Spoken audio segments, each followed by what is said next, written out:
ესეთი დაკვირვება მაქვს ერთი. ყველაზე ცუდია, როცა YouTube არხს დაიწყებ და ვიდეო გაგივარდება. ყველა არხი, რომელსაც ვიდეოები თავიდანვე გაუვარდა, მალევე მიაღწია წარმატებას, აუცილებლად გაჩერდა და ეგ პატერნი ეგრე მუშაობს და ეგრე იმუშავებს. იმიტომ რომ ეს ძალიან დიდი წნეხია, რამაც შეიძლება ადამიანი გააჩეროს და უბრალოდ აღარ გააგრძელოს. YouTube-ზე მე დავიწყე 21 თუ 22 წლის ასაკში და სულ რაღაც მშურდა იმ ადამიანების, ვინც უფრო პატარა ასაკში დაიწყეს. Mr. Beast YouTube-ობაში რომ მეფით ითვლება და ყველაზე მაგარი ტიპად. არ არის მართალი, ეგრე არ უნდა იყოს. ვისაც YouTube-ი კარგად ესმის, შეუძლებელია რომ Mr. Beast-ი top 20-ში მაინც ჩასვას.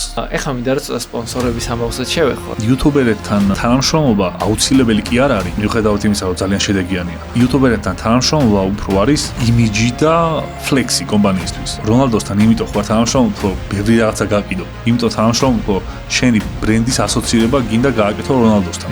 და რაც მე სხვა რაღაცეებში ითარგმნენ და YouTuber-ებთან თანამშრომლობა აი ამას გავს. და სინამდვილეში ამ სფეროში კიდე ეგეთი პარადოქსი არის, რომ არ აქვს მნიშვნელობა რამდენი რესურსი ჩადებ. ყველა დიდ კრეატორს აქვს მაგის გამოცდილება, რომ ჩადებული რესურსი არასოდეს არ არის გამოხმაურების საპირწო.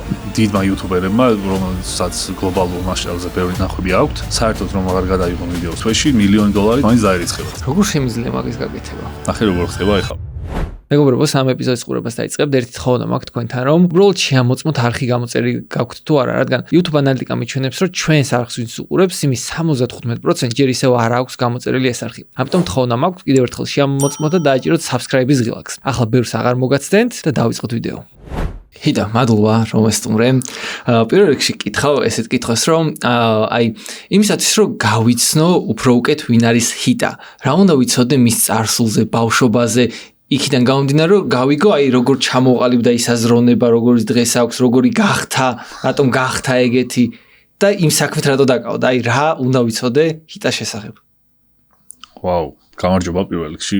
მადლობა რომ მომიწვიე. ჩემი ცხოვრება ისე წარიმართა, რომ ბოლო რამდენიმე თვეა პოდკასტში არ ყოფილვარ და ცოტა მომენატრა.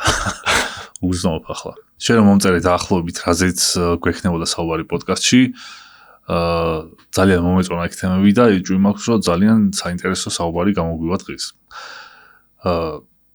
მე როგორ მოვედი აქამდე? ხო, აი რა მოხდა ეგეთი შენს ხო, აი როგორი ბავშვობა გქონდა, რაზე ოცნებობდი, აი წარმოიდგინე შენ რომ იუთუბერობა დაიწყე, მაშინ აი ესე იუთუბერობა არ არსებობდა რა და აი რა მოხდა ეგეთი, რამ ჩამოგაყალიბა ისეთი აზროვნება, სურვილები, რომ აი იუთუბერი უნდა გავხდე და აი ეგეთი იმ დროისთვის ალბათ უცნაური საქმე დაკავებულიყავი. კი, ეგრე იყო. იცი როგორ იყო? მე ესე რაღაცა სულ ვამბობდი, რომ აი YouTuber-ობა მე დავიწყე 21 თუ 22 წლის ასაკში და სულ რაღაც მშურდა იმ ადამიანების, ვინც თავიდანვე უფრო პატარა ასაკში დაიწყეს და ყავს ეგეთი ქართველი YouTuber-ები ახლა, ვინც 14-15 წლის ასაკში დაიწყო და დღემდე YouTuber-ია. და ვფიქრობდი, რომ აი მეც რომ სადღაც მაგ ასაკში აღმომეჩინა და დამეწყო, უფრო მეტი უნარი მექნებოდა. და აი სანამ საერთოდ სამ დავიწყებდი, მანამდე ვიყავი ესეთი ბავშვი, რომ ცხოვრობდი ქუთაისში, დავიბადე და გავიზარდე ქუთაისში, სოფელი მქონდა რაღაც ლეჩხუმში და ზაფხულობით იქ ვატარებდი დროს. ძირითადად სულ თამაშობდი კომპიუტერულ თამაშებს, თან MMORPG თამაშებს, იქ რო კარიერას იწყობ და ერთ გმირს აკეთებ და იმ გმირით თამაშობ ყოველთვის რა. და Lineage-ს მაგალითად ან World of Warcraft-ს, Dota-ს კიდე ამ სამ თამაშზე გავიზარდი ასე ვთქვათ.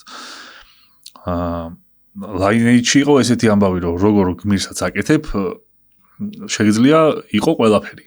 შეიძლება იყო მებრძოლი, მეფე, რაღაცა ვაჭარი, დიპლომატი და რაც გინდა ის იქნები. და თან Lineage-ი იყო ესეთი პატერნი, რომ ახალ სერვერზე რო შედიოდი, ახალ გმირს აკეთებდი და იმით თამაშობდი და ეს ჩემი აწყობილი კარიერები ერთმანეთს გავდა ამ თამაშებში ყოველთვის. და სულ ვიყავი რაღაცნაირი ტიპი, რომელიც ძლიერი იყო იმ თამაში. ამას რატო გიყვე, ვიცი რომ როცა YouTuber-ობა აღმოვაჩინე, იმ წამსვე მივხვდი, რომ ის იყო რაც მე მინდოდა მთელი ცხოვრება მეკეთებინა და ამ თამაშების გამოცდილება გადმოვიტანე YouTube-ზე. ანუ რასაც იქ ვაკეთებდი და ბევრჯერ წარმატებით მქონდა გაკეთებული, აქაც უბრალოდ იგივე უნდა გამეკეთებინა. და გამომწერების მატება დაუშვათ ისე დამენახა როგორც თამაში ალეველება და ისეთი პარალელები ძალიან ბევრი იყო. აი მაგალითად თამაში დიდი მნიშვნელობა ჰქონდა როგორი მაუნთით დადიხარ. მაუნთი არის რა გადასაადგილებელ საშუალებლად რა გყავს, მაგალითად ცხენი ან რაღაცა დრაკონი ან რაღაც. და ეს მაუნთები იყო დონატებიცგან დადონატებული, აი მაგალითად ზოგი შეგეძლო თამაში მოგეპოვებინა, ზოგი აუცილებლად თანხა უნდა გადაგიხადა რომ ყოლოდა. და ამ თამაშებში როგორ რაღაცებს ვაკვირდებოდი, იცი ყოველთვის. ამ მაუნტს, ანუ რაზე ზიხარ, ცხენზე თუ რაღაც მარტორქაზე, სულ ერთია. არც ისტრაფია განსხვავებული, არაფერი, უბრალოდ ვიზუალი აქვს და ეს ვიზუალი როგორ მოქმედებდა ადამიანებზე სხვადასხვანაირად. ეს ჩემს აქმაში ისე გადმოვიდა რეალურ ცხოვრებაში შემდეგ, რომ აი ადამიანები ახლა რა მანქანებითაც დავდივართ, მაგალითად ერთ-ერთი იგივეა. ისე როგორც გამოწერების მატება არის ერთ-ერთი იგივე დავუშვათ თამაში რაღაცა თანხის დაგროვებასთან ან ლეველების მომატებასთან. და ისე ხა ორი რაღაცას ვამბობ, მაგრამ ძალიან თითქმის ყველაფერზე შემიძლია იგივე პარალელის გავლება.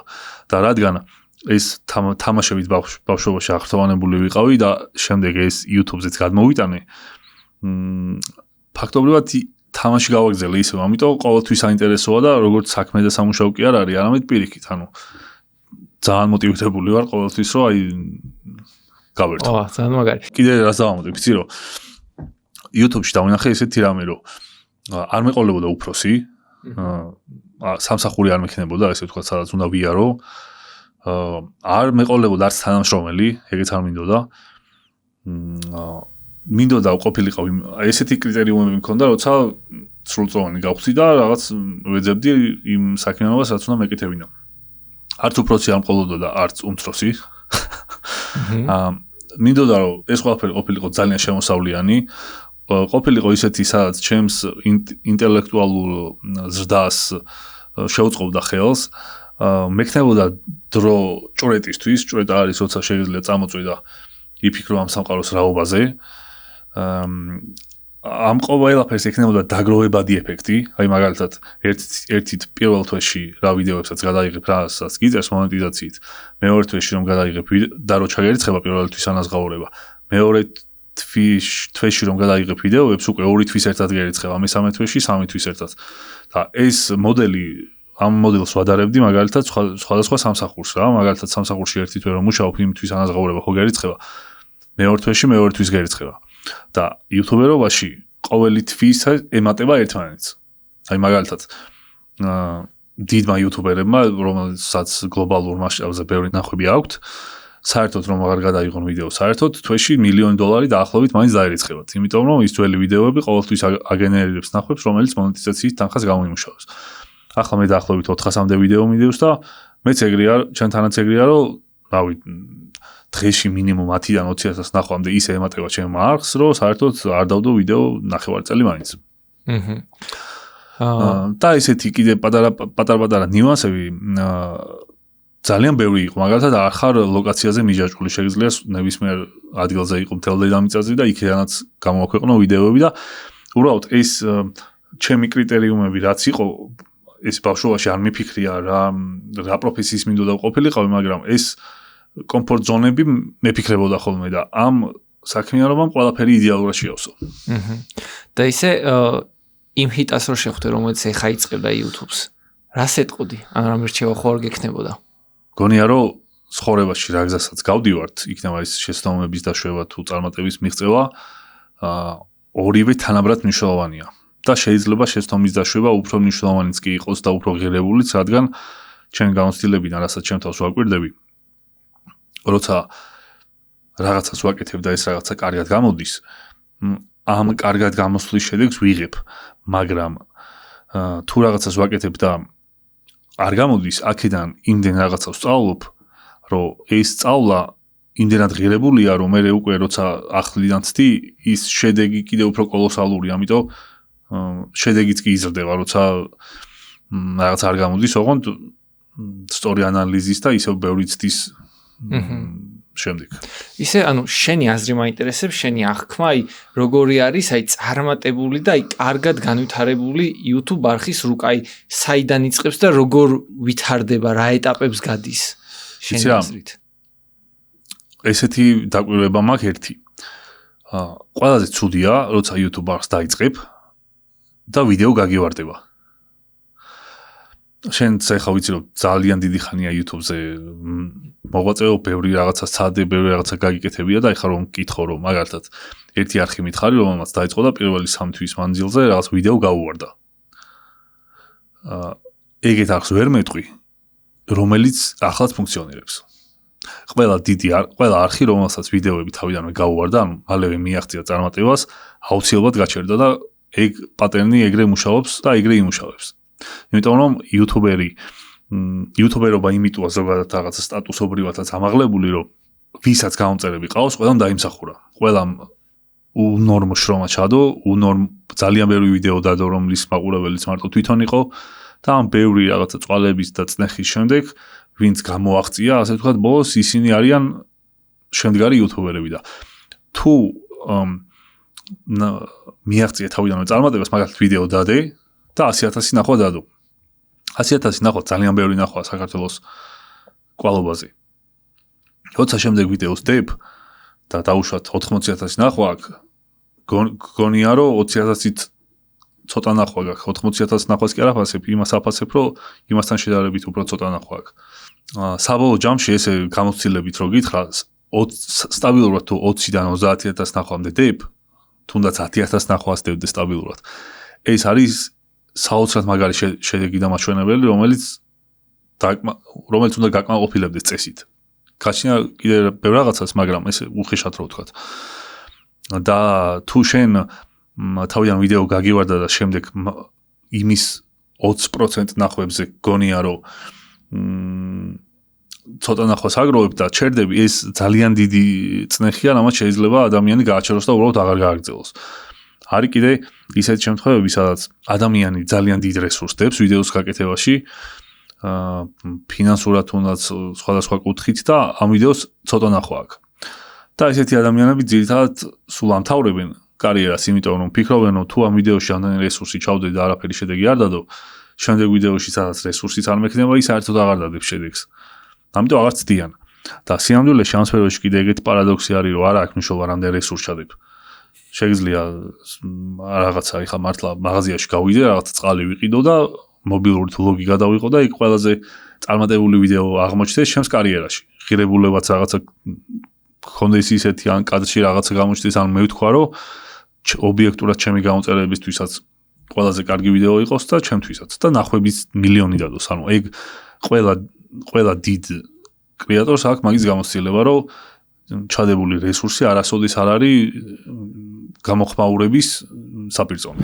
დღეს ტექნოლოგიები იმაზე სწრაფად ვითარდება, ვიდრე ოდესმე. ბიზნეს 360-ის ფარგლებში გაიმართა ღონისძიება, მომავლის პროფესიები. შეხვედრაზე სპიკერებმა განიხილეს ის ახალი რეალობა, რომელსაც ხელოვნური ინტელექტი და ციფრული პლატფორმები კრეატორულ ეკონომიკასა და სამუშაო გარემოში ქმნიან. სპიკერები პრაქტიკული კუთხით შეეხნენ როგორც YouTube-ის ეკოსისტემის ზრდას, ისე AI ხელსაწყოების არასტანდარტულ გამოყენებასა და მომავლისთვის საჭირო მოქნილი უნარების განვითარებას. მიმოხილული იყო YouTube-ის ეკოსისტემა, რომელიც განსაკუთრებული სისწრაფით ფართოვდება და ის თუ როგორ აყალიბებს პლატფორმა ახალ პროფესიებსა და უნარჩვევებს სოციალურ მედიასა და კრეატორული ეკონომიკის სივრცეში. ასევე განხილული იყო AI-ის დემისტიფიკაცია და მისი არასტანდარტული გამოყენება. შეხვედრაზე დაიმსხვრა მითები AI-ის ყოველშემძლეობაზე და გამოიკვეთა მისი რეალური ბუნება. დამსწრეებმა ასევე მოისმინეს, როგორ შეიძლება AI მოდელების გამოყენება არასტანდარტული მიზნებისთვის და როგორ ეხმარება ეს ტექნოლოგია ადამიანებს მომიჯნავე პროფესიების ინტეგრაციასა და მეტი მოქნილობის მიღწევაში. მეტი მსგავს საინტერესო ინფორმაცია რო არ გამოგჩეთ, ლინკს დავტოვებ აღწერაში.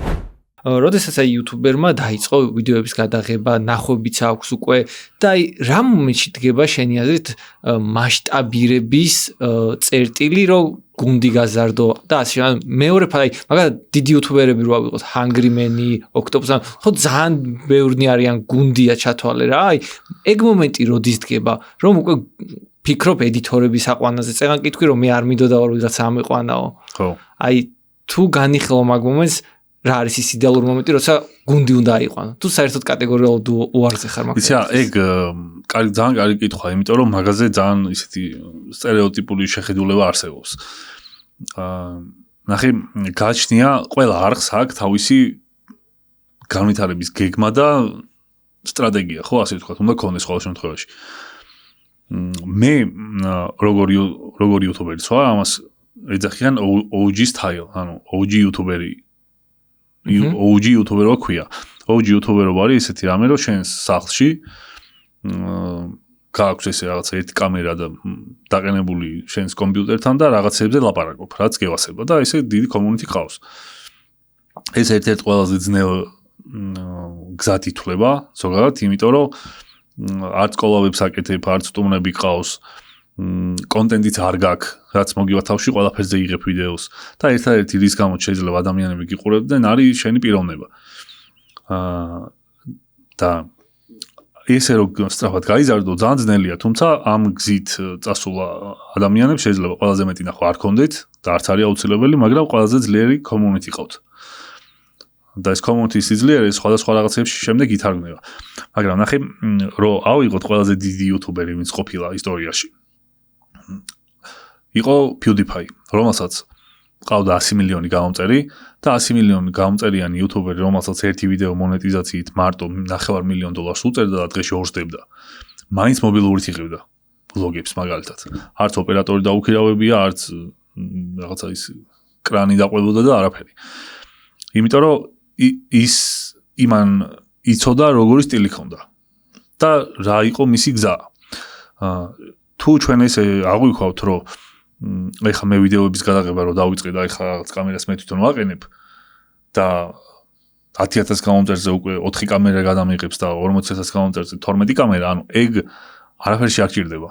ანუ ეგ ნახე, ეგ ტრენდი მოდის Mr. Beast-ის მიდგომიდან, რადგან რაც უფრო გამომწერები და ფინანსები მოემატა, მით უფრო კონსოლების ყიდვა და ვერტფრენების ყიდვა დაიწყო და 200 მანქანის გათამაშება და 97 GoPro-თი გადაღება და 94-ით მე მგონი და უფრო მეტიც იმიტომ არ იღებს, რომ პრემიერში თუმცა მაგდენი ლაინი არ არის, რომ უფრო მეტი კამერის ფუტეიჯი შეიტანო და ანუ ეგ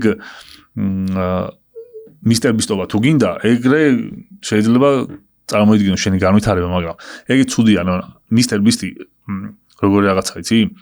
Mr. Beast-ი YouTuber-ობაში რომ მეფით ითვლება და ყველაზე მაგარტიბად. ეგ არ არის მართალი, ეგრე არ უნდა იყოს. ანუ Mr. Beast-ი არის უბრალოდ ტიპი, რომელმაც იდეალურად დაამუღამა ალგორითმის მუშაობა და აქედან რაც შეიძლება მეტი ფინანსური რესურსი რო გამოწუროს, აი ეგ იდეოლოგია აქვს. და community build-up-ი და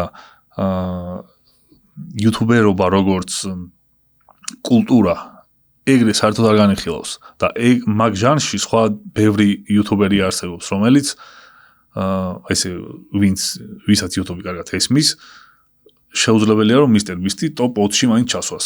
ესე მოკლედ რო გითხრა. და ეს რომ რაც უფრო მეტი გამომწერი გემატება და შესაბამისად შენი აპარატურა და არსენალი უნდა იზრდებოდეს და თიმი 100 კაცამდე ავიდეს. ეგ უბრალოდ მაგისგან შემოგდებული ტრენდი არის რა. კარგი. მაშინ ნახვების ნაწილს მინდა ეხა შევეხო. აი ვიდეოებზე ნახვები ხო დამოკიდებულია სიტყვაზე, როგორი ვიზუალი გექნება, როგორი სათაური გექნება. რანაირად შემიძლია გავიგო, აი მე რა იდეაც მაქვს აი სათაურის, ვიზუალის, რომ მართლა კარგი არის და დააგროვებს ნახვებს. ნახე, ეგ მოდის გამოცდილებიდან. და ალბათ კიდე რაღაცა შეიძლება ნიჭიც იყოს. აი გეტყვი ხა მაგაზე, ნახე.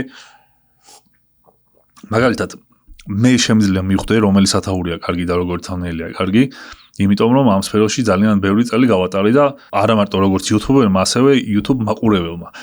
ძალიან მნიშვნელოვანია ეგ უნარი რომ გაიუმჯობესო, იყო YouTube-ის მაყურებელი შენ თვითონ. ბევრი YouTuber-ს უყურებდე, ყველას იცნობდე, ყველას რაღაცა შიდა სამზარეულო იცოდე. და ამ კარგი YouTube მაყურებლობიდან გამომდინარე, მე ზუსტად ხვდები მაგას. და ერთი ეგ არის, ერთი ის არის, როცა YouTuber-ი ხარ შენ თვითონ, გამოცდილების ხარ ცე უბრალოდ ხან ისეთი დააყენე და მე დაახლოებით პატერნს ხვდები როგორი მუშაობს. და მესამე ვარიანტია, რომ ძალიან ნიჭიერი უნდა იყო. და ეგ ძალიან ნიჭიერი რო იყო, ეგ ძალიან იშვიათია. და საქართველოშიც ალბათ რამდენიმე ადამიანი მინახავს მაგაში რომ ნიჭიერი იყოს და მე არ ვარ მათგანი. კარგი. მაშინ ესეთ რაღაცას კითხავ. ეხლა ნელ-ნელა გადავედით ცოტა AB ტესტინგის საკითხზე რა. მაინტერესებს AB ტესტინგი როგორ შემიძლია გამოვიყენო საუკეთესოდ. ტესტინგი, შეასაც ამბობ, დაამატის წელს, რამდენიმე თვეა სულ და ეს ჩვენს მაყურებელსაც რო უთხრათ, ნიშნავს ისეთ რაღაცას, როცა YouTube-ზე ვიდეოს ტვირთავთ, ხო არის thumbnail-ი, რაც არის ფოტო, რომელიც ჩანს სანამ ვიდეო ჩაერთვება. და სათაური ვიდეოს. შეგვიძლია ერთი და იგივე ვიდეოზე დავაყენოთ 3 სხვადასხვა thumbnail-ი, 3 სხვადასხვა სათაური, ან 3 სხვადასხვა thumbnail-ი და სათაური ერთად. ასევე სხვადასხვა. და შემდეგ, როცა ამ ვიდეოს გამოვაქვეყნებთ, აუდიტორიას აჩვენებს სამივეს, შემთხვევითობის პრინციპით, მაგალითად, ზოგს ერთს აჩვენებს, ზოგს მეორეს, ზოგს მესამეს. და იქ შემდეგ ჩვენ ამ ვიდეოს ავტორი ანალიტიკაში ვხედავთ, რომელ სათაურს და thumbnail-ს როგორი პერფორმანსი აქვს. პერფორმანსი ითვლის average view duration-ის მიხედვით, ანუ რამდენმა ადამიანმა დააკლიკა, მაგას კი არ ითვლის, ვინც დააკლიკა, ისინი რამდენი ხანი დარჩნენ ვიდეოზე. იმიტომ რომ ეგ არის ყველაზე მთავარი მონაცემი საერთოდ ამ სფეროში. და შემდეგ ეს ტესტი, როცა 3-ს დააყენებ, შეიძლება 2-ს დააყენო, რამდენიმე 10,000 ადამიანს როცა აჩვენებს, საუკეთესო პერფორმანსისას თვითონ ტოვებს, ან შეიძლება შენც ნებისმიერ დროს გათიშო და როცა ხედავ უკვე რამდენიმე პროცენტით რომელიმე ჯობია, აირჩიო და ის დააყენო სამუდაოდ. შეიძლება უკვე გამოქვეყნებულ ვიდეოზეც ახლიდან ატვირთო thumbnail-ები და სათაურები და ახლიდან გაატესტინო, იმიტომ რომ YouTube-ზე რა ვიდეოს დევს, ეს რომ იცოდეთ მაინც. თუნდაც 5 წლის დადებული იყოს. არ აქვს მნიშვნელობა რამდენი ხნისაა. ყველა ვიდეოს ყოველ დღე აქვს შანსი რომ თავიდან გავარდის. ანუ ყოველ დღე რამდენიმე 10,000 ადამიანს ან 100,000 ადამიანს გაჩნია რამხელა არხია, აჩვენებს და ისინი შემდეგ რომ კლიკებენ ამ thumbnail-ზე და ირჩევენ, ემატება ნახვა და ის რამდენიმე ნახვა, რომელიც მოემატება ჩვენს ძველ დადებულ ვიდეოს დღეს, თუ დღეს 5 ადამიანმა უყურა და ამ 5-მენ ბოლომდე უყურა და დაალაიქა და კომენტარი დატოვა, შეიძლება რომ ეს ვიდეო თავიდან გავარდის. მე მქონია ეგეთი შემთხვევა, როცა ვიდეო დავდე 500 ნახვა ქონდა სულ და 6 თვის მერე ისე გავარდა, რომ ერთ დღეში 60,000 ნახვა მოემატა. ხო და მე ჩემთვისაც ხშირად ვკითხავთ, რომ ძველ ვიდეოზე სათაურის შეცვლა ან thumbnail-ის შეცვლა თუ შეიძლება და ამიტომ იცოდეთ, რომ როცა გინდათ, რამდენჯერაც გინდათ შეცვალთ, ეგ მარტო კარგად აისახება თუ ცუდი სათაური არ დაარქვით უფრო. და ნახე, AB ტესტინგზე რატო გკითხე რა, მე ხა როგორ ვიყენებ და მაინტერესებს შენი აზრი მაგაზე რა. გები მაგ-წინას და მოფიქრებული 3 სათაური და 3 thumbnail-ი რა შეიძლება დაერქვას და ვიყოს. პირველ რიგში ტესტავ მარტო ვიზუალებს ერთ სათაურზე რა და მაგ ვიზუალიდან რომელიც მოიგებს, მაგ ვიზუალს ვაუმჯობესებ და ვტესტავ რომელმაც მოიგო, რომელიც გავაუმჯობესე და მესამე საერთოდ სხვა ვარიანტს. და მე ეგრე მივყვები სადღაც სადამ არ დავიღლები. აი ერთი 12 thumbnail-ი მინიმუმ მიწევს რა გამოსვლა ერთ ვიზუალზე რომ გავტესტო. უბრალოდ მან ერთი მინუსი დავიჭირე რომ დროში ძალიან იწელება ეგ ყველაფერი და იმენად იწელება რომ ბევრი ნახვა ანუ არ მოყავს იმ კუთხით რომ აი პირველი 3 კვირა არის სიტყვაზე ვიდეო აქტიური და მე იმდენად ნელდება რომ ცოტა ეჭვმეპარება რამდენად ნამდვილია ის შედეგები რასაც მაძლევს რა.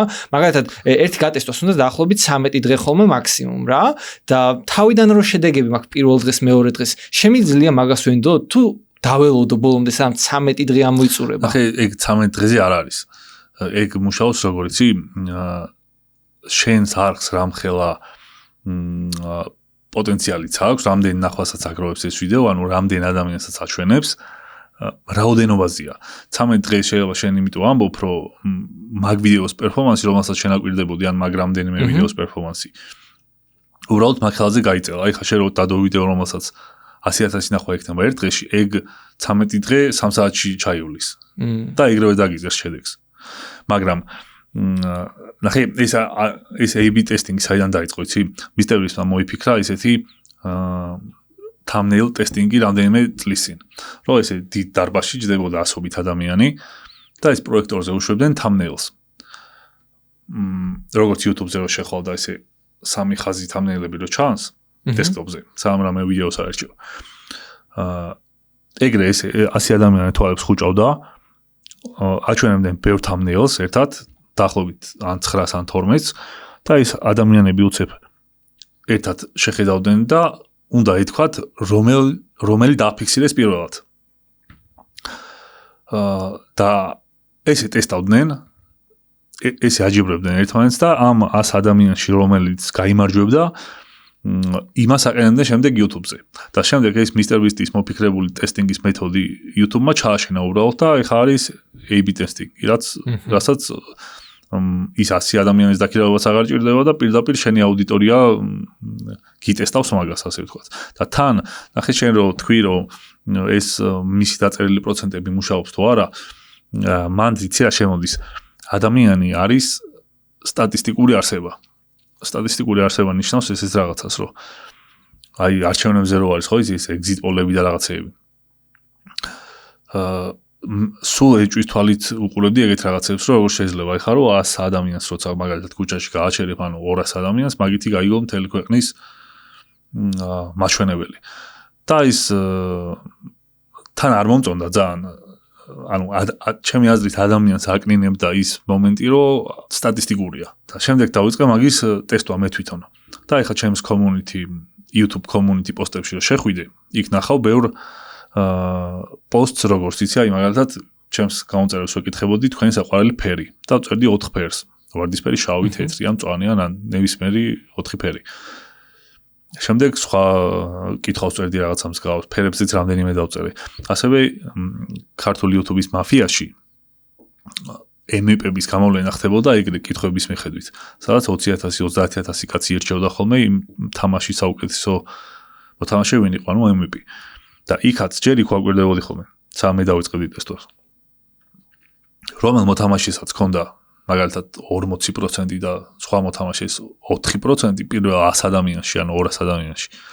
20,000-ში ციგივე პროცენტი იყო, ანუ არ იცვლებოდა არასდროს. და მე რო ფერებზე ტესტვა დავიწყე, ფერებზეც ეგრე იყო. ანუ წარმოგიდგენია, რომ 100 ადამიანში თუ 5% ამბობს, რომ ის საყვარელი ფერი ვარდისფერია, 20,000 ადამიანში და 100,000-შიც 5% ამბობს, რომ ის საყვარელი ფერი ვარდისფერია. და ეს ანუ უცნაური კითხვა არის და უცნაური პასუხი მოყვება, რაზეც კიდე რაღაც ფილოსოფიურად ბევრი კუთხით შეიძლება გაშლა, მაგრამ ამ სათაურების ნაწილში იქ რო გიწერს, რომ 34% აქვს, ამას უეჭველი 34% აქვს. ვა, საინტერესოა. კაი, ეხლა მინდა რომ ცოტა სპონსორების ამბავსაც შევეხო რა. მაინტერესებს, აი, მე რო შემოვედი ამ YouTube-ზე იმ კუთხით, რომ უკვე სპონსორებზე დავიწყე ფიქრი რა. ყველაზე რთული იცი რა იყო, გამეგო რა თანხით მივსულიყავი სპონსორებთან რა. მაშინ როდესაც აი არ იცნობ ბევრი იუთუბერებს და არ შეგიძლია კომუნიკაცია მათთან, საშუალოდ რა ფასებია ბაზარი, ბიზნესში რომ მიდიხარ, ყველა ბიზნეს ლიტერატურაში ეგ წერია, რომ გაიგე საბაზრო ფასი. და საბაზრო ფასს ვერ იგებ, იმიტომ რომ ეს საჯაროდ არ არის ეგ ინფორმაცია. მე როცა დამწყები ვარ, რა უნდა გავაკეთო, რომ რა ფასით უნდა მივიდეს, საიდან გავიგო ეგ საბაზრო თანხა? ვერ გაიგებ. მაშინ როგორ უნდა მოვიქცე? ერთადერთი გამოსავალი არის, რომ მართლა ვინმე გამოცდილ იუთუბერს აზრი კითხვა რჩევა. გეკითხები, რჩევა მოგვეცი დამწყებ იუთუბერებს. რა თანხით მიხვიდეთ? ნახეთ, ეს არის როგორი სფერო, ნახეთ. არ არის სტანდარტული ბიზნესი, სადაც შენ იცი რაღაცა ხარჯი, მე იქ გადასახადებს უმატებ, გასავალი რამდენი გაქვს, წვეთა რამდენი გაქვს, რაღაცა რამდენი გაქვს. აქ ეხლა ნახეთ, ჩემი მაგალითი რო გითხრა. მე ვზივარ სახლში, ის კამერა სულ იქ არის დაყენებული, სადაც უნდა იყოს. ის კომპიუტერი სულ იქ არის, სადაც უნდა იყოს. მე ჩემს კომპიუტერთან თელ ჩემს სამუშაო დროს ვატარებ ჩემს კომპიუტერთან, მაგრამ იქედან კამერა კვირაში ერთხელ ირთვება 1 საათით ალბათ, როცა ვიდეოს ვიღებ. დაჩენე დრო ისედაც ივზივარ. რა, მოდი მე გეკითხები ხა შენ, როგორ უნდა დავითვალო მე ჩემს არხზე რა ღირს რეკლამა? როცა ხარჯი არ მაქვს, იმიტომ რომ ხარჯი არის ჩემი ცხოვრება, იმიტომ რომ მე რო სპონსორი არ მყავდეს და მე რო რაღაცა ვიდეოებს ეგრე არ ვიღებდე, ანუ მაინც იგივე ხარჯი მექნება, იმიტომ რომ ჩემი ცხოვრება არის ესე მოწყობილი, რომ ვიდეოს გადაღებაში არანაირ რესურს არ ვდებ. ანუ არც არავის ვქირაობ, არც აპარატურას ვქირაობ, არც დენი მეწვება მაგის და არაფერი, ანუ იგივენაირად ვცხოვრობ. ეხლა გეკითხები მე შენ, ჩემ ადგილზე რო იყო, საიდან გამოიყვანდი რამდენი უნდა უთხრა, მაგალითად, რომელიმე კომპანიას სარეკლამო ფასი. ყველაზე კარგი ვარიანტი ალბათ მანდ, რამდენად მე მიღირს. ამის გაკეთება ეგ იქნებოდა, რომ სხვანაირად ხარჯის კუთხით და ისე ხო ვერ დაითვლი რა. ზუსტად არ ვიცი, მე რამდენად მიღირს მაგ კომპანიასთან თანამშრომლობა, ალბათ რომ ვიცხოვრო კიდევაც და ეს პროექტი ალბათ ისეთი იყოს, როგორც მინდა. ხო, ნახე კომპანიასთან მე ვერ მივალ და ვერ ვეტყვი რომ იცი რა მე ამდენი თანხა მომეცი, იმიტომ რომ ეს ხარჯი მაქვს. იმიტომ რომ არ მაქვს. ხო. და ხوار მოვიტყუები. არც ისეთი ტიპი ვარ, რომ აი სამოგზაუროდ მივდიოდე და აი სამოგზაურო რაღაცა დამიფინანსიან, რაღაცა ის მანქანა მიყიდე რომ მე გავათამაშო. არაფერს არ ვაკეთებ ეგეც ამ. უბრალოდ ცხოვრობ. ხო და ერთადერთი კრიტერიუმი საბოლოო ჯამში არის ის თვითონ სფერო რა ლეველზია, ანუ კომპანიებს რამდენი უღირთ იუთუბერთან თანამშრომლობა, შენ რა ლეველზე ხარ, შენ რამდენად გიღირს იმ კომპანიასთან თანამშრომლობა, რამდენი ალტერნატივა გაქვს, ეგეც მნიშვნელოვანია.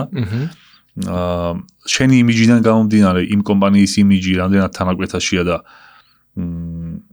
ის კომპანია რამხელაა კიდე, იმიტომ რომ გეცოდინე ალბათ რომ ბევრი იუთუბერი რაღაც სტარტაპებს ძირითადად სულ ისე რაღაც უფასოდან ჯიგრულად ვეხმარებით ხოლმე, იმიტომ რომ შეგვიძლია, იმიტომ რომ ხარჯი მაინც არ გვაქვს და თუ შემიძლია რომ ეხა ვიღაცას ჩემი 1-2 სიტყვით ისე ძალიან რაღაცა ბევრი საქმე გავუკეთო, არ დამეზარება.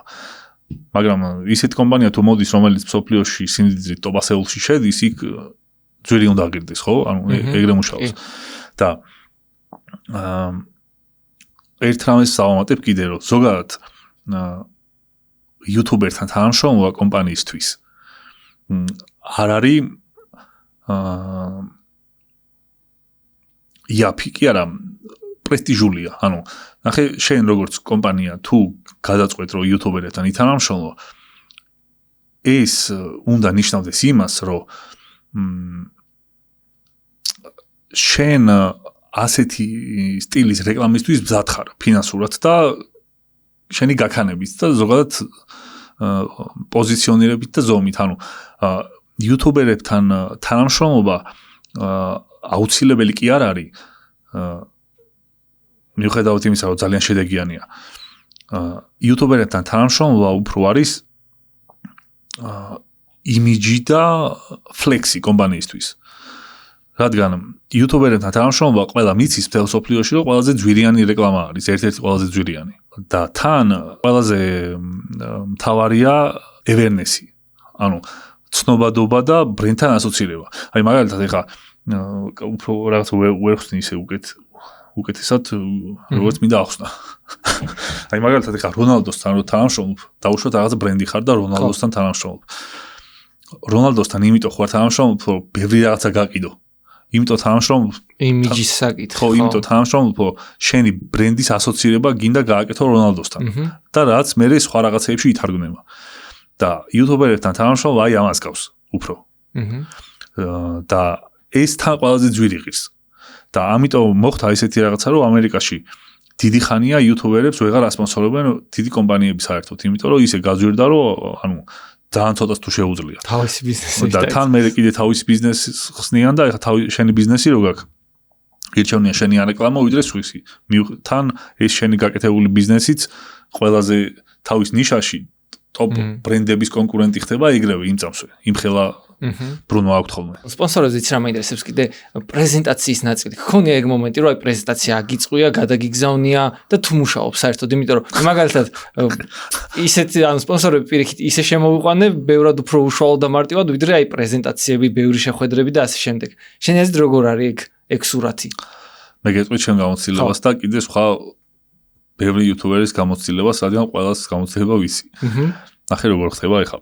ჯერ ერთი საქართველოში ბევრი იუთუბერს ყოლია ძალიან ბევრი სპონსორი. მე მაგალითად რაც იუთუბერობა დავიწყე, სულ მყავს რამდენიმე სპონსორი.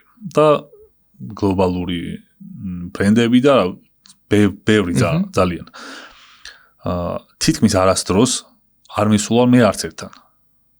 ასევე არც ერთი სხვა დიდი იუთუბერი არასოდეს შეიძლება რაღაცა გამონაკლისები ყოფილა, მაგრამ უმეტეს შემთხვევაში, რასაც ხედავთ ქართველ იუთუბერებთან სპონსორებს, სულ ეს სპონსორები მივიდნენ თვითონ იუთუბერებთან. ესე პრეზენტაცია გავაკეთე და იქ რაღაც მეილზე ჩაუგდე. ეგეთი სტილი არ მუშაობს.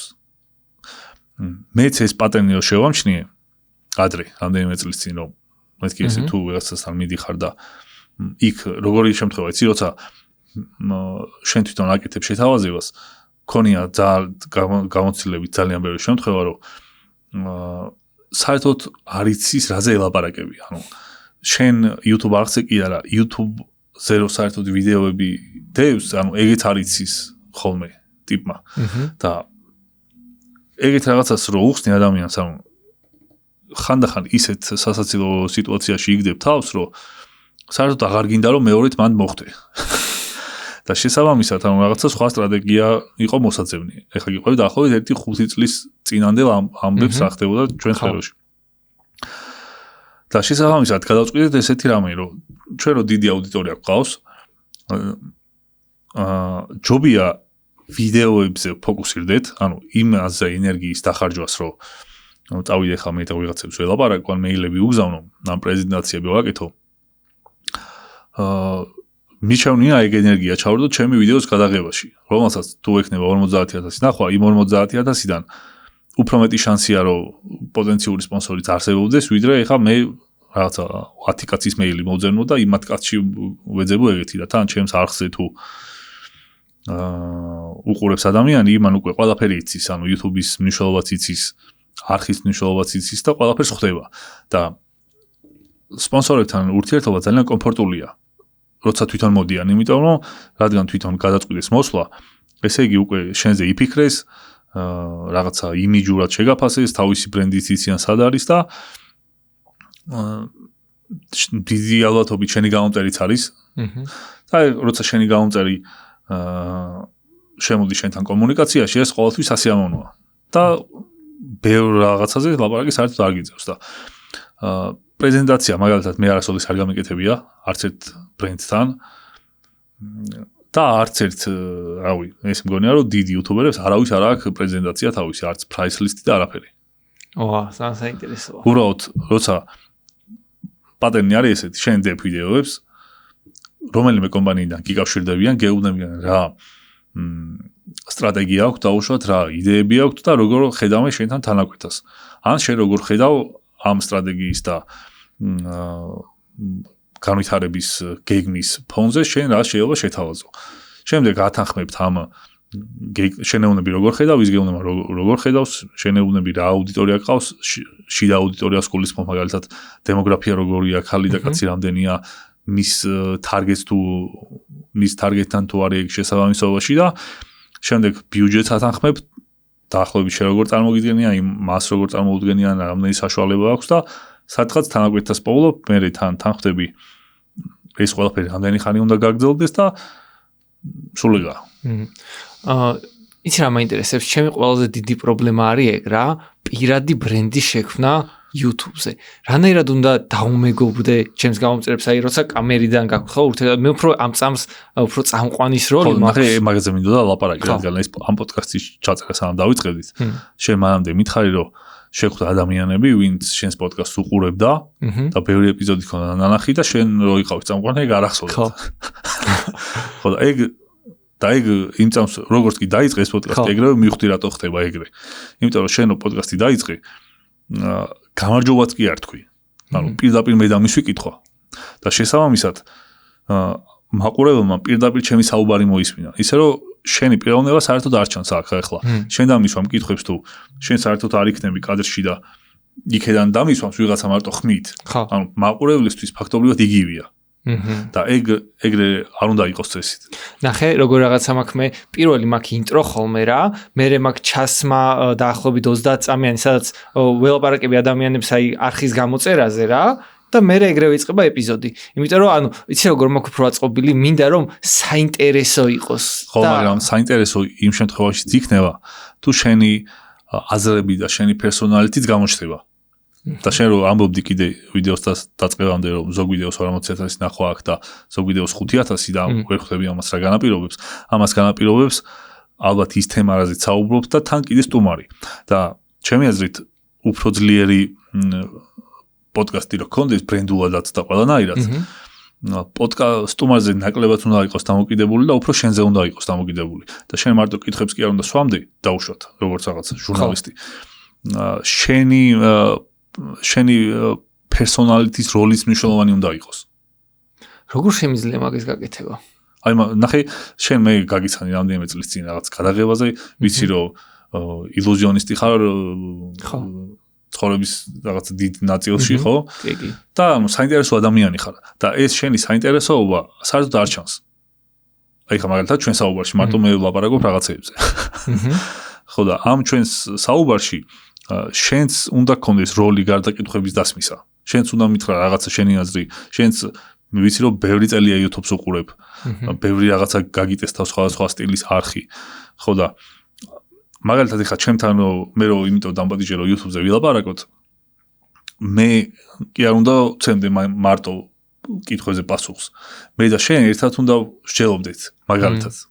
და ეს უკვე შენს პოდკასტს საერთოდ სხვა ღირებულებას მიცემს საერთო ჭრილში რა. ძალიან საინდა. მაგაზე ვიმუშავებ აუცილებლად. ანუ ეხლა გეტყვი ჩემს აზრს რა, მაგ კუთხით ბარემ დავიწყებ უკვე.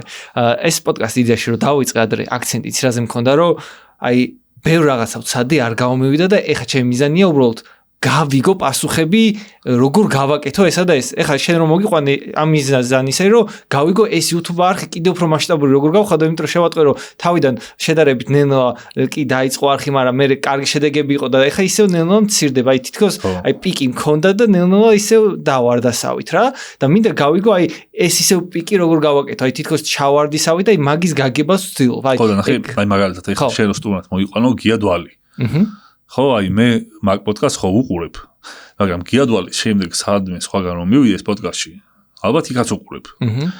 მაგრამ მე შენი პოდკასტი იმიტომ კი არ უნდა ჩავთო რომ მე გიადვალის მოსმენა მინდა. მე იმიტომ უნდა ჩავთო შენი პოდკასტი რომ მე შენი და გიადვალის საუბარი მაინტერესებდეს. გავიგე. ანუ შენ ძლიერი პერსონალიტი უნდა გქონდეს. კაი, ნახე ეს რაღაც კითხავ ეხა.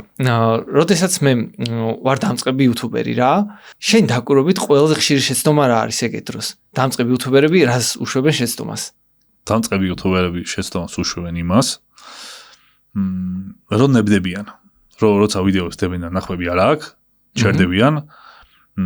ბევრ რესურსს ცდილობენ რომ ბევრი რესურსი ჩადონ ვიდეოში, რაც ყველაზე დიდი შეცდომაა. YouTube კარგად YouTube-ი რო ვაკეთო, მთავარი ლოზუნგი არის რომ მაქსიმალურ შედეგს უნდა მიაღწიო ყველაზე ნაკლები დანახარჯით. მაგითო ჩემს ვიდეოებში არ მაქვს არანაირი დანახარჯი. მაგრამ ახლა მე რო დამწყები YouTuberi ვიყო და რაღაც ჩემს დანაზოგს ან ხელფას ან სხვანაირ რესურსს მთლიანად ვიდეოს გადაღებაში ვდებდე, რომელსაც მე 20 ნახვა იქნება, მეორე ვიდეო არ იარსებებს. და ეს არის ყველაზე დიდი შეცდომა.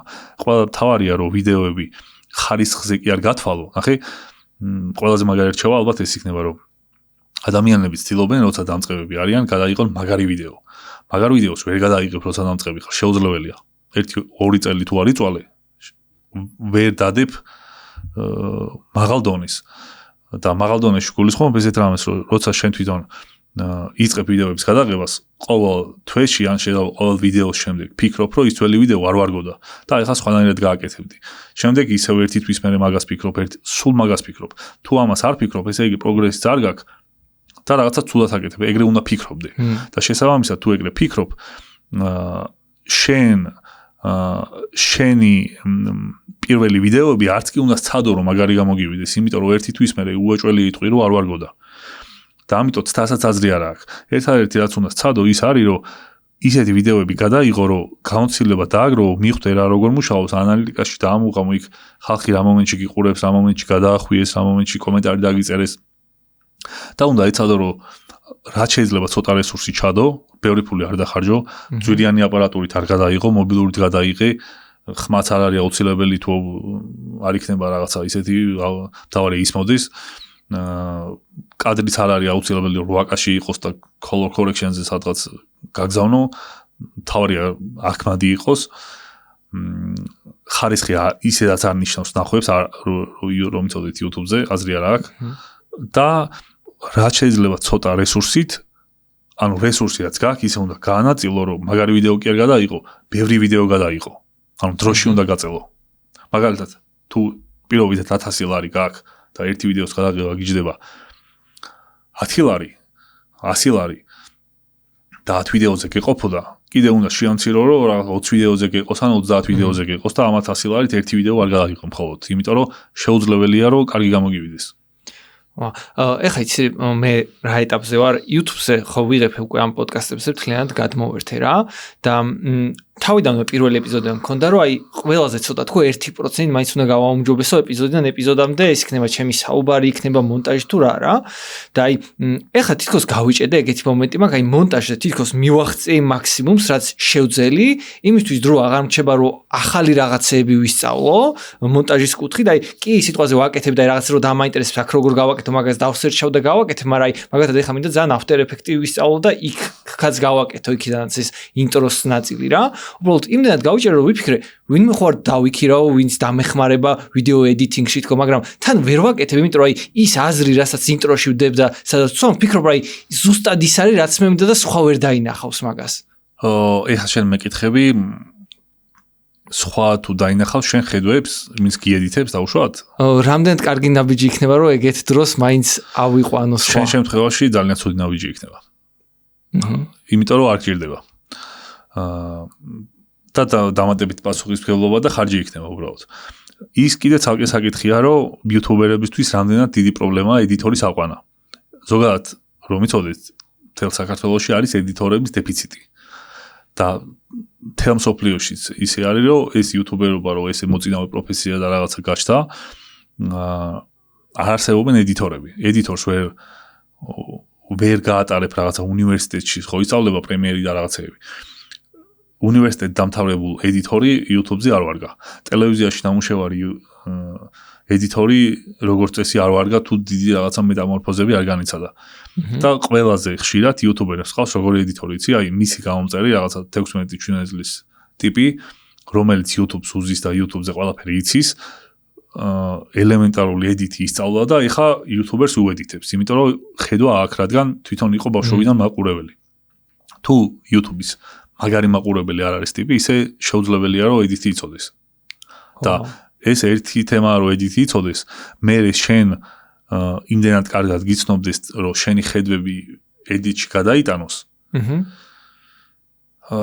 ეს კიდე უფრო ამცირებს მაგ შანსებს რომ ეგეთი ადამიანი იპოვო და ამიტომ YouTube ედიტორი არის რაღაცა უიშვიათესი რაღაც რაც თუ ვინმეს ყავს ძალიან ისე ურთხილდება. და არის კიდე ესეთ შემთხვევები, მაგის ალტერნატივა, რომ ედიტორი არის უბრალოდ ტექნიკური ტიპი, რომელსაც კარგად იცის და თვითონ იუთუბერი გვერდით უზის და ესე რამდენიმე დღეს ატარებენ ერთად თითო ვიდეოს ედიტში, რომ მისი ხედვები და ყველაფერი იქ გადაიტანოს. ეგეც ერთ-ერთი მოდელია. მაგრამ ისე რომ აი შენ ვიდეო და იქიდან დამიბრუნე, ეს არ არსებობს, თითქმის გამორიცხულია. შეიძლება 3-4 კაცი იყოს თელ ქვეყანაში, ვისაც ეგ კარგად შეუძლია. ოკეი.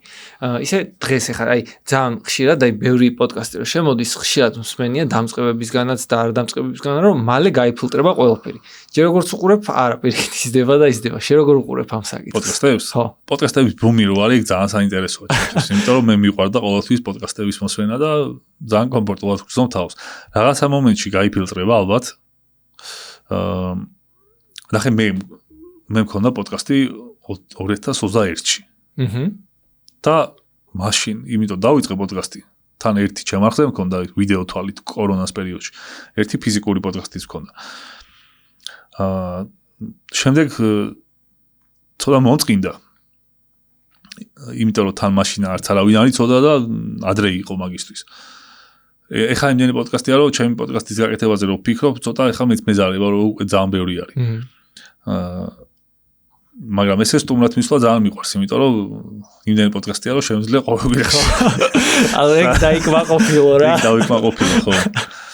და რა ბედიელის, ჩემი აზრით, პოდკასტი როგორც ესე უდიდესი მიმდინარეობა ქართულ YouTube-ზე სულ დარჩება, რადგან ქართველებს ლაპარაკი გვიყვარს და მოსმენაც გვიყვარს და თან ქართველები რაღაცა ისე მასწავლებელი ტიპები ვართ ბუნებით, ჩემი აზრით და ეს პოდკასტში მოსვლა და რაღაცეებზე ლაპარაკი ისედაც ძალიან ასწორებს რა. თან პოდკასტის პლუსი აქვს რომ იაფიჯდება. თან მარტივი გადასაღებია, ედიტი არ ჭირდება, რაც როგორც წინაზე რამდენიმე წუთის წინ ვისაუბრეთ, რომ დიდი პრობლემაა. და ანუ პოდკასტი ისე იმიტომ გახდა ესეთი ტრენდული, რომ ამ რამდენიმე რაღაცას მოერგო, რომ ქართველები ძალიან ისეთი ვართ.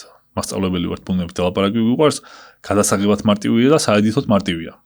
როდის გადავა ტრენდი, არ ვიცი, ალბათ არ გადავა ჩემი აზრით. ოღონდ რაღაცა ბევრი ადამიანი დაიწყებს და გაჩერდება, მაგრამ ესე ქართულ YouTube-ზე დიდი მიმდინარეობა ყოველთვის იქნება. ოჰო. ანუ ეხლა მე როგორც ვიცი, საერთოდ YouTube-ს ის ტენდენცია აქვს, რომ ტელევიზორს საერთოდ ჩაანაცვლოს და ტელევიზორზე უყუროს ხალხმა თავის იმას YouTube-ს რა. იცი რა 9%-ია ტელევიზორიდან ყურება. ჩემ არხზე არის ტელევიზორი და ნახე YouTube-ზე დაემატა ესეთი ანალიტიკაში ესეთი ველი, ხედავ შენი აუდიტორია რა მოწყობილობიდან გიყურებს. კი.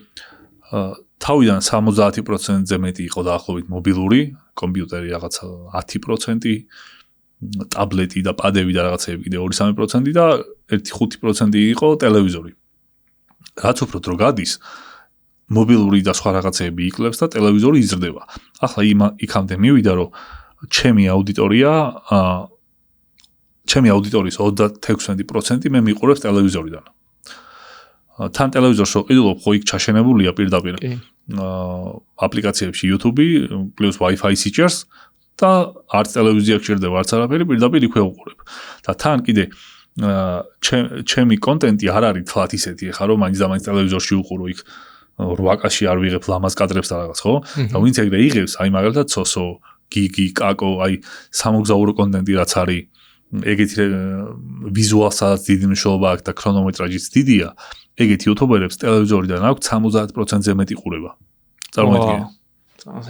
მე ისე რომ დავინტერესდი მაგ საკითხით, აი ძალიან მიხარია ხოლმე, ვიღაც ჩემი გამოწერები რომ უბრალოდ ფოტოს უღებენ და სტორიზ დედებენ რა მაგარი ეპიზოდი იყო, ამას უყურებდი წეღან და ძალიან სიამოვნებს ხოლმე და რომ დავაკვირდი, რავი, თითქმის ყველა სტორი იყო ტელევიზორზე გადაღებული და გამიკვირდა რა და მე რომ ნახე, ჩემთან ოღონ 20% არის ტელევიზორით ვინც უყურებს, მაგრამ აი ძალიან გამიკვირდა, აი ოღონ ის სამოაშენ ვინც უფრო სურათს იღებს და სტორიზ დედებს, რავი, ხშირ შემთხვევაში ტელევიზორზე იყო რა და ეგ ძალიან ისე. იცი რა, პოდკასტი კიდე ისეთი რაღაცაა, რომ ტელევიზორიდან 20% ლოგიკურია და შეიძლება ბევრად დიდზე არც ავიდეს, იმიტომ რომ უფრო მობილურში ჩაირთავ, კურსასმენებში ჩაირთავ რაღაცას რო აკეთებ, ან მანქანაში ჩაირთავ, ეხლა მანქანაში ტელევიზორი არ გიქნება. ხო და ანუ ნახე რა არის კიდე მნიშვნელოვანი, როცა YouTube-ზე ლაპარაკობთ, როცა შენ კონტენტს ქმნი, აუცილებელია გაიაზრო შენი კონტენტი რა დროს არის ყურებადი.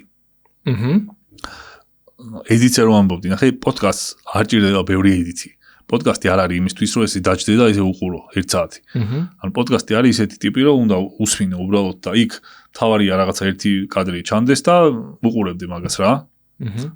უყურებდი კი რა, იცოდე რომ ეგეთი რაღაცა არსებობს და ახლა ჩვენ აქ ვხედავთ. და ბევრი ედიტი, გადაფარვის კადრები და რაღაცეები ესე სტანდარტულ პოდკასტს არ ჭირდება. თუმცა ეგეთი მიმდინარეობის პოდკასტის არსებობს საზღვარგარეთ, აქ არ არის სხვათა შორის. იცი ეგ? ხო ბევრი პოდკასტია, მაგრამ დამონტაჟებული პოდკასტი არ არსებობს. დამონტაჟებული პოდკასტი კიდე მომდევნო დონის პოდკასტია, ასე ვთქვათ, რომელიც ალბათ აქაც გაჩნდება რაღაცა დროის შემდეგ. დამონტაჟებულში გულისხმობ, აი თვითონ ეპიზოდებზე რაღაც გრაფიკა ამოდის და შემდეგ? თუ დამონტაჟებულში გულისხმობ, რომ ეხლა მე ჩვენ რო ლაპარაკობთ, მე რო ვახსენე მაგალითად Mr. Beast-ი, აქ Mr. Beast-ი რო გამოიტანო, ან რო ვახსენე რომ რაღაცა ტესტებს აკეთებდა, რომ გადააფარო, როგორ აკეთებდა ამ ტესტებს. და ესე ყველაფერზე რო ესეა. კი, ვიცი. მედიაში დავიწყე მსგავსი რაღაცა, აი უფრო, აი მაგალითად, რამე წიგნები ან რაღაც ისეთ რჩევან, ისეთ ტერმინს თუ იხმარდა ხოლმე სტუმარი, რაც არ იცოდა მაყურებელმა, ეგ მაგებს ამოანათებდი ხოლმე რა. ეგეთ რაღაცებს ვამატებდი კი. ხო, ეგ ნახე, ეგ რაღაცა ეგრე ინფორმაციულ დონეზე გასაგებია, მაგრამ ეს ახლა მე რასაც ვამბობ, ეს აღარ არის უკვე ჩვეულებრივი პოდკასტი. ფაქტობრივად 1 საათიანი ვიდეოა. და ჩვეულებრივი პოდკასტი, რასაც ქვია, პოდკასტი არის მოსასმენი ტიპი, რომელშიც არ არის აუცილებელი ედიტი. აი მაგალითად, ნახე, მე რო ვიცი, რომ როგორ ვიდეოსაც ვიღებ, ხო, კომპიუტერთან ვზიარ და რაღაცა მაგალითად მინებს ვარეაქტებ. იქ არ მჭირდება მე რომ 4K-ში ვჩანდე და ის ფერები გავასწორო და რაღაცა იდეალური 4 კამერით გადავიღო და რაღაც რა. ანუ თავარია ჩანდე და ერთი კამერაც ყოფნის. და მე ის რო არის, ხო იცი კიდე ესე, რო შედან ოთახში და გამარჯობათ. აქ ვარ და ეს ყველა ოთახში რო კამერაა და მაგითი გადაუდნენ ხოლმე იმაზე რომ ოთახში რო იღებ და მაინც ბევრი კამერით რო იღებ რა. ხო და ამიტომ ანუ ზუსტად უნდა იცოდე რა კონტენტს აკეთებ და რა გჭირდება. მე რო ვიღებდი ხა მართლა სამოგზაურო კონტენტს, იქ აუცილებლად დიდ დროს დაუთმობდი ფერების გასწორებას ვიდეოზე, რამდენი კაში არის გადაღებული, რა კამერით არის, ან რო ვიღებდე კულინარიულ ვიდეოს, სადაც ის რაღაცა სიხასხასეები და შიშხინები და რაღაცეები უნდა ისმოდეს, მაგრამ ამიტომ რესურსიც სწორად გადანაწილებადია იმის შემდეგ, რაც ზუსტად ხვდები შენი კონტენტი რა ტიპია, რა მომენტში იყურება, ძილის წინ უყურებენ ადამიანები, შუადღეზე უყურებენ, სამსახურში უყურებენ თუ სად უყურებენ. ეს ინფორმაცია სულ უნდა აკეთო და შეისწავლო რა და მაგის მიხედვით კიდე განვითარდე. ამიტომ თუ მაგალითად ეხა მე ოთახში რო ვზივარ და ვიდეოს ვიღებ და მეორე კამერა არ მჭირდება, მე რო იქ სამი კამერა დავაყენო, ეს რას გამოიწვევს, ნახე? არც ნახვებს გამიზრდის, არც ხარისხს გაუმჯობესებს. ზედმეტი ხარჯი იქნება და იმის გარდა რომ ფინანსური ხარჯი იქნება საწყის ეტაპზე, მაგის შემდეგ იქნება ყოველი ახალი ვიდეო, უფრო მეტი დრო, გადაწერის იმ ფაილების გადატანის, კამერების შეტანის, იქ ჩართვის, რაღაც, ანუ ბევრ საქმის დავიმატებ ისე რომ რომელიც არ მჭირდება. და პირიქით, ანუ ყოველ ვიდეოზე შენ, ყოველ მომდენო ვიდეოზე შენ უნდა ცდილობდე, რომ ზედმეტები ყველაფერი მოიშორო და რაც უფრო ცოტა რაღაცას დაიტოვებ გასაკეთებლად, ყოველი ვიდეოს გადაღება უფრო მარტივი გახდება და უფრო სასიამოვნო. და შენ უნდა ცდილობდე და ზოგადად ყველა დამწყები, შენ აღარ ახარ ხარ დამწყები, მაგრამ ზოგადად დამწყები ადამიანი უნდა ცდილობდეს იმას, რომ რა შეიძლება დროში გაწელოს ეს თავისი მოღვაწეობა. იმიტომ რომ ნახე, რაც არ უნდა მაგარი ვიდეოები გადაიღო, რაც არ უნდა კარგი სტარტი გქონდეს, შემოსავალი ამ სფეროდან რომ მიიღო მოკლე დროში ძალიან იშვიათია და რთული. და ეგ ლოგიკურიცაა, იმიტომ რომ შენ რო ეხა შენი თავი ბრენდის წარმომადგენლად განიხილო და ფიქრობდე რომ დაასპონსორო თუ არა ვინმე, ის რამდენი ხანი მოღვაწეობს, მაგას ძალიან დიდი მნიშვნელობა აქვს. დროს თუ გაუძლო, აუდიტორია როგორ შემოიკრიბა, რაც არ უნდა გაგივარდეს საწყისი ვიდეოები, community ვერ გიყოლება, community ჩამოყალიბებას თავისი დრო ჭირდება. ამიტომ დროში გაწელილად და ამ საქმეში დიდი ხანი რომ დარჩე, ეგრე უნდა გათვალო ყველაფერი და ყველანაირი რესურსი მაგის ირგვლივ გაანაწილო რა. ეხლა შენ რაც მითხარი, ალბათ ზუსტად ისაა, რაც ყველაზე მეტად ვჭირდებოდა რა და მაგაზე აუცილებლად კარგად ვიფიქრებ, რომ ეხლა მე რამდენი ეპიზოდია ეს? 22. ხო. და ნახე შენ იმაზე კი არ იფიქრო, რომ 23 და 24 ისეთი ბომბა ეპიზოდი გადაიღო, რომ ეგრევე ყველა სპონსორი მოვიდეს. შენ იმაზე იფიქრე, რომ 124 ეპიზოდს რო გადაიღებ, მაშინ იყო მაგარი. და უბრალოდ დანარჩენ რესურსზე გაანაწილო, რომ მაგამდე გაქაჩო. Okay. და შენ თუ ეცდები იმაზე, რომ დიდხანს გაძლო და თან ცოტათი უკეთესი იყო ვიდრე წინა ვიდეოში. ნახე, ეს არის სფერო, სადაც უნდა გჯეროდეს იმის, რომ შენ თუ მაგარი იქნები, აუცილებლად შემოსავლიანიც იქნები. იმიტომ რომ შეუძლებელია, რომ მაგარი იუთუბერი იყო და შემოსავლი არ ქონდეს. ეგ პარადოქსია. Okay. ეხლა ნელ-ნელა ბოლოსში გავდივართ რა. და ესეთი ტრადიცია დავნერგე ჩემს პოდკასტებში, რომ ბოლოს სტუმარი უტოვებს მომდენო სტუმარს კითხვას, ისე რომ არ იცის ვინ იქნება მომდენო სტუმარი. და შენ შეხვდა ეხლა ეგეთი კითხვა. ხვალ რო ყველაფერი დაკარგო.